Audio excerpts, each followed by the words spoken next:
I always want to just take a minute to remember Bryce. That's clearly tragic, and spent a lot of time, dedicated his life to journalism, and it's a sad day for Bryce and his family. So I think it's important we remember him this morning.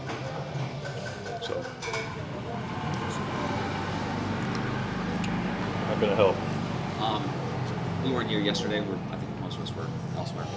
Dylan, what did you think of him that looked Whew. good from what we could Gosh, man. Me and T talked about after the game. Dylan was as good as you can be. Spring training, regular season, playoffs.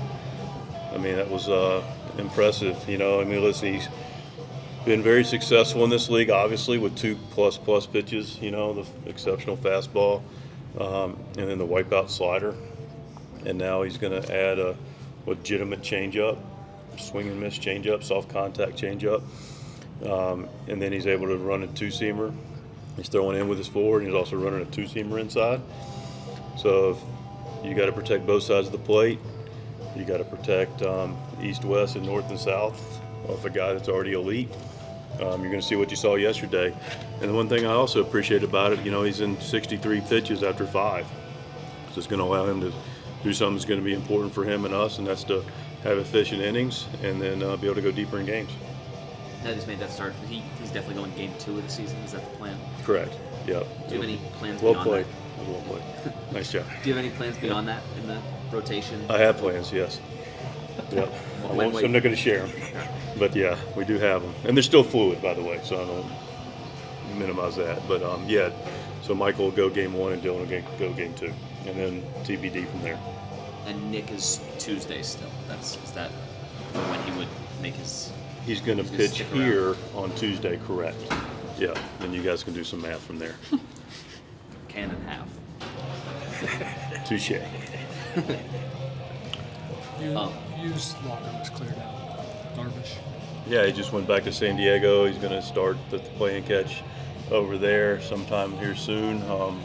Rest, get back home, enjoy some family, and just get started early, getting back to our group in San Diego. I believe today there were some decisions that had to be made. I don't know if the timing of those, but it seemed like from what we saw in there that Gavin had made the roster. Is that true? Gavin's on the 40-man. That's correct. Okay.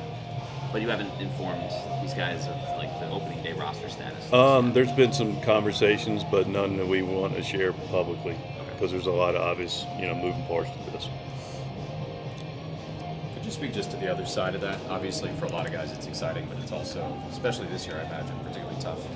Yeah, you know what? I mean, we've talked about it. I was asked earlier in the camp, a week ago, is this as hard a decision process as you've had on the position player side? And it's not even close. And this is, been a very, very competitive camp.